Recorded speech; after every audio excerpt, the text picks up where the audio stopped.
Olá, alunos! Meu nome é Wanderson Ribeiro, sou professor e enfermeiro e venho trazer aqui para vocês hoje o conteúdo de administração de medicamentos, um conteúdo super importante, muito cobrado aí nas bancas, hein? Então vamos lembrar lá o que é administração de medicamentos. A administração de medicamentos deve ser feita com eficiência. O que é algo eficiente? Algo correto, algo certo. Segurança e responsabilidade, para que sejam alcançados os objetivos terapêuticos implementados. Quando eu falo de uma terapia medicamentosa, de administração de medicamento, o objetivo terapêutico é a recuperação desse paciente, é a melhora desse paciente, é a diminuição dessa dor, de acordo com cada objetivo do medicamento, mostrando uma evolução do quadro, no quadro clínico do cliente.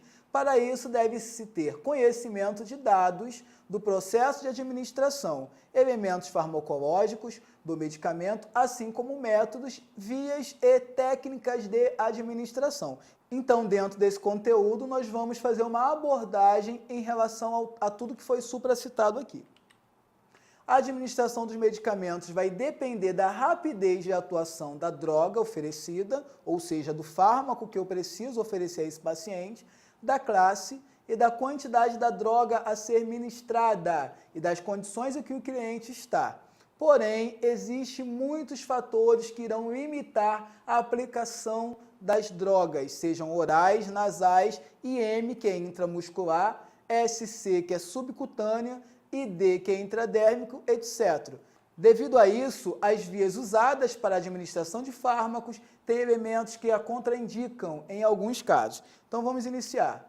Tá? Antes de nós falarmos da terapia medicamentosa, da administração de medicamentos, nós temos que falar de uma temática que está sendo muito cobrada nas bancas hoje, em diversos concursos, que é a questão dos 9 certos. Nós sabemos aí, percebemos que com a evolução da profissão, nós começamos primeiro com os 5 certos, depois tivemos aí os 7 certos e agora já estamos em 9 certos. Então vamos ficar atento porque isso vai ser cobrado e você vai achar que é uma pegadinha da banca e não é. Já estamos agora com 9 certos conforme a Anvisa, de acordo com a Anvisa 2013. Então nós temos aí o primeiro, que é o paciente certo, que se manteve, e eu coloquei até uma informação ali importante. Utilizar 2 indicadores ou 2 identificadores para cada paciente. Então eu preciso saber o nome e o sobrenome do paciente, tá? Para saber se realmente aquele paciente é o meu paciente certo. 2. Medicamento certo, confirmar o medicamento com a prescrição e conferir 3 vezes o rótulo. Então o profissional ele precisa se obrigar a ter o hábito de leitura. É pegar a ampola, é pegar o frasco do medicamento e ler o medicamento e ler o receituário. Ler o receituário e ler o medicamento. Ler o receituário e ler o medicamento. Para que ele tenha exatamente certeza que aquele medicamento que ele vai utilizar é o medicamento correto. O 3, dose certa. Eu não posso fazer uma superdosagem ou uma dosagem inferior ao que está prescrito. O médico faz uma prescrição, eu preciso administrar exatamente a dosagem prescrita pelo médico. O 4, via certa. A via de administração precisa ser certa de acordo com o medicamento que é prescrito, de acordo com o paciente prescrito. Então, eu preciso ter atenção à via de administração que o médico prescreveu. Eu posso, por exemplo, ter um fármaco de analgesia prescrito, que pode ser feito de forma endovenosa, como pode ser feito de forma intramuscular. Então, eu preciso não só ter conhecimento, mas ter atenção sobre as vias de administração. A hora certa é o 5º. Então, esses 5 primeiros eram os 5 que a gente já havia tido conhecimento em relação aos 5 certos de antigamente. Então, eu preciso ter atenção em relação à hora certa. Os medicamentos, eles têm os horários tabelados. E se são de 8 em 8 horas, eu vou administrar às 6 da manhã, às 14 da tarde e às 22 da noite. Às 22 horas, no caso. Se o medicamento é de 12 em 12 horas, eu vou administrar 6 da manhã, meio-dia, 18 horas e meia-noite. Então, o profissional ele não vai administrar o medicamento a hora que ele quer administrar. Ele tem os horários certos e corretos para fazer cada administração. Por isso que nós temos ali no 9 certos a hora certa. O sexto, compatibilidade medicamentosa. Eu preciso ficar atento, embora a prescrição é do médico, mas eu sou o executor daquela ação. Então, eu preciso também ter conhecimento em relação à compatibilidade. Às vezes, o paciente já está fazendo uso de um medicamento, o profissional que prescreveu não se ateve a isso, e esses medicamentos têm compatibilidade um com o outro. Então, eu preciso ficar atento também ao que está sendo administrado no meu paciente. Orientação ao paciente certo. Essa orientação ao paciente certo, que é o sétimo item, ele acaba, na verdade, sendo respaldado pelo oitavo, tá? Então, vou ler o oitavo.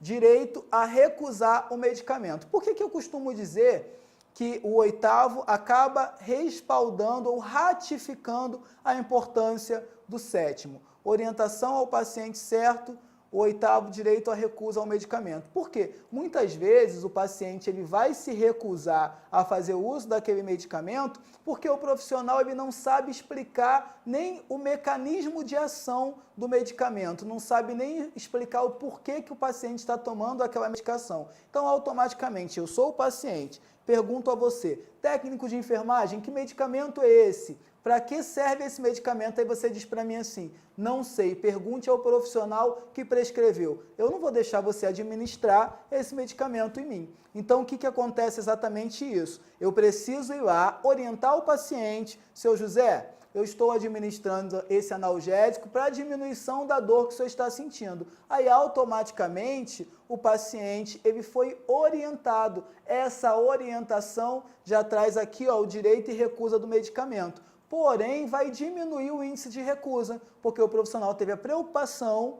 em orientar o paciente no que tange a medicação que ele está tomando. E, por último, o nono, anotações certas. O paciente precisa receber a medicação dentro de todos os 8 itens que nós vimos ali. E o nono é a anotação. As anotações precisam ser colocadas. O paciente precisa ter registrado no prontuário e na prescrição dele que aquelas medicações foram realizadas. Então vamos lá. Administração de medicamentos por via enteral. Então a gente começa falando das vias tópicas, que são a mucosa, a pele. Nas mucosas, a absorção por meio de mucosa ocorre de forma rápida e eficaz. Então, se eu falo de um meio tópico de agilidade, eu falo então da mucosa, porque na mucosa as medicações, a absorção por meio das medicações ocorrem de forma rápida e eficaz. Já na pele, poucas substâncias facilmente penetram na pele íntegra. A absorção possui uma maior facilidade em meio à pele com abrasão, uma pele com queimadura ou soluções de continuidade. Então, se eu falo de uma pele íntegra, 100% íntegra, automaticamente a absorção de um fármaco naquela pele tem um tempo menor, não só de ação, mas leva um tempo maior para a pele absorver. Agora, se eu já estou falando de uma ferida, por exemplo, que está com tecido de granulação, automaticamente, por estar muito mais próximo à mucosa, essa pele vai fazer um processo de absorção muito mais rápido desse fármaco.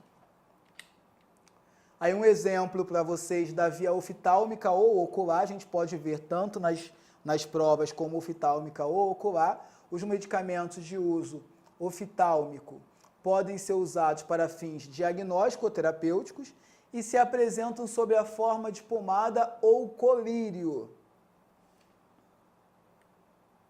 Já a via nasal são usados geralmente para produzir efeitos locais. Apresentam-se sob forma de gota para tratar uma região nasal específica, sprays, aerosóis, o NBZ, que é a nebulização, para difundir os medicamentos. A administração por via oral, que geralmente a gente vê muito como VO, de via oral. A administração enteral, que é a oral, é o método mais utilizado quando falamos em prescrição de um fármaco. É considerado o mais seguro, o mais adequado e o mais prático. Lembrando que quando eu considero o mais seguro, o mais adequado e o mais prático, eu não considero como um meio mais rápido. Eu estou falando de segurança, de praticidade e de adequação para o paciente. Alguns pacientes podem ter algum quadro clínico que naquele momento o impede de ingerir medicamentos, como por exemplo, patologias do sistema digestivo.